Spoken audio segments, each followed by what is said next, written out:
today's episode 4. Today we're going to talk about how to get more power out of your sound. I've been having a blast with these videos. I hope you have too, so I'm really pumped about all this. This is really fun for me. Hope you're having fun with it too. So without further ado, we're going to dive right into it. There's a lot of talking points we need to get to, because this one's kind of a jam-packed episode. The first talking point we're going to do is arm weight, now pressure.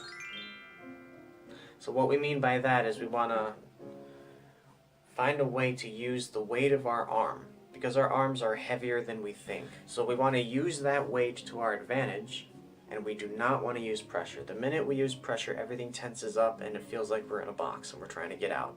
So we want to get away from that. So when I'm working with my students, especially the more advanced ones who want to really get more oomph out of their sound, and I know they need to get more oomph out of their sound, I have them do a little exercise I call the arm drop, and it's actually better to do this with a friend than by yourself. So but you can do it by yourself too. So what it is, I'm doing it by myself right now because I don't have a friend with me today. So what we mean by the arm drop is we basically hold our left hand out like this, and we rest our right arm on it, just like that, and we just let all the weight of our arm just relax. And it's not going to feel entirely relaxed if you're doing it by yourself. This is why having a friend is much better than doing it by yourself. So if you have a friend who's willing to help out, say, hey, I want to try an exercise with you, help me out. So what it is, you just hold your arm there with your hand. Let your arm fully relax. Once you feel it's heavier, once you feel the weight of it, let it drop. At first, your arm's going to kind of go like this, and then you're going to let it drop. The human reaction is to have control, and we need to get away from that. We need to get away from having control over this arm, at least the weight of it, and just letting it drop. You don't want to throw the arm down because that's counterintuitive. So just let it drop. Feel the full weight, and let it drop. That just loosens up everything in the arm and gets this release of pressure. So there's another way of increasing your contact with the string, because all of this helps with your contact with the string. If you have a good weight with your arm, you have good contact with the string, everything kind of just sits there. There's another way to achieve that though, and this may sound counterintuitive, but what you want to do is I learned this from a guy who studied at Manhattan School of Music, so he knew a thing or two.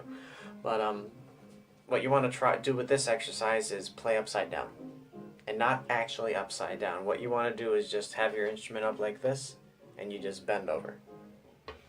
It feels like you're playing upside down, even though you're not.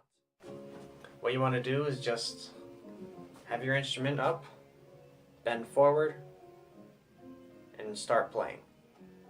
You're going to feel like you need pressure. In this exercise, it's okay to use some pressure as long as you have good contact with the string. Later on, you can combine the two things that you learned from this exercise as well as the arm drop exercise and put them together and use the weight, but keep the contact. So combining these two exercises actually works really well for getting a really powerful sound out of your instrument. Like, so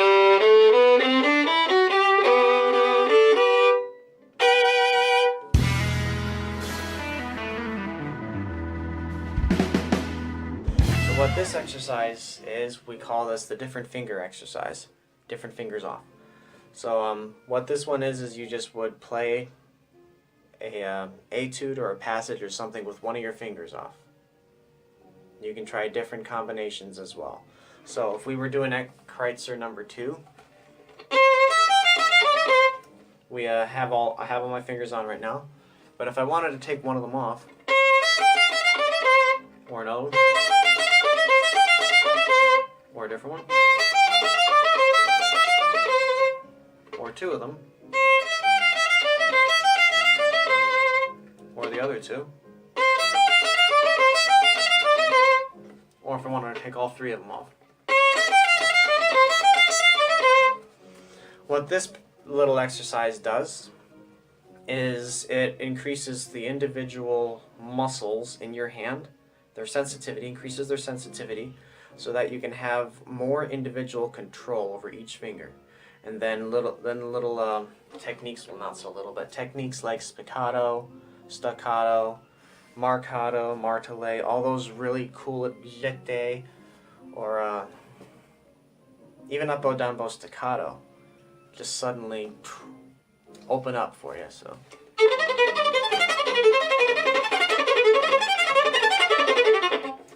like that bowing pattern just opens up, as does that one as well. So once you get that individual control over your fingers, you can do the really cool fancy bow strokes like that, or you can have really fine-tuned control over the ones you already know. So that's a great little exercise, and combining it with Kreutzer too, I find is a great thing.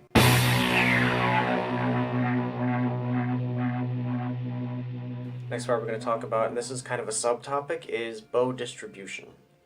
So what we want to accomplish with this part is just keeping a consistent distribution with the bow. So if we're playing for, say, 6 beats for a note,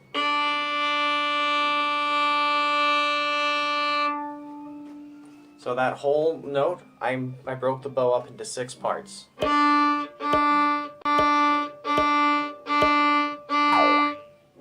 That's how I was thinking in my head, but it didn't sound like that. It sounded like...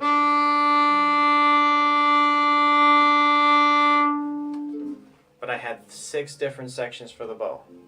I had 6 different sections. So what we mean by the bow distribution is exactly that. You break the bow down into sections, and then you just reach those sections as you pass that beat. So again, it's a 6-beat thing. So when I'm starting to think about that, it's...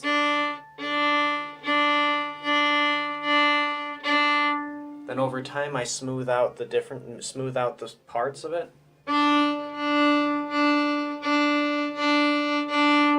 Using a little more of this as opposed to an actual stop with the bow. When I first start, it's an actual stop. Later on, it's more of a pressure this way with the hand. And then eventually ease up on the pressure, but keep the mental state. So mentally, you're still breaking the bow up into all the 6 parts, but you're loosening the pressure. So.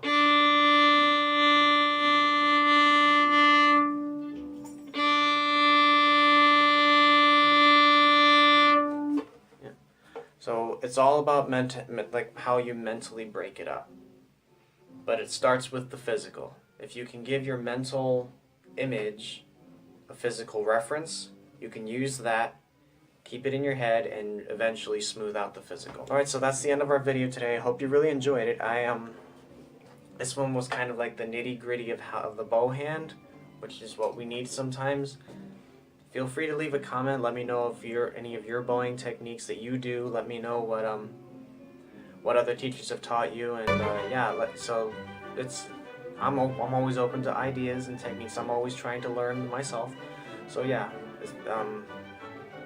feel free to leave a like, subscribe, and yeah, I will be seeing you all in the next video. Next video we're going to be talking about vibrato, so we'll shift back to the left hand. So I hope you all stick around for that one, and I will be seeing you all next time. Thanks again.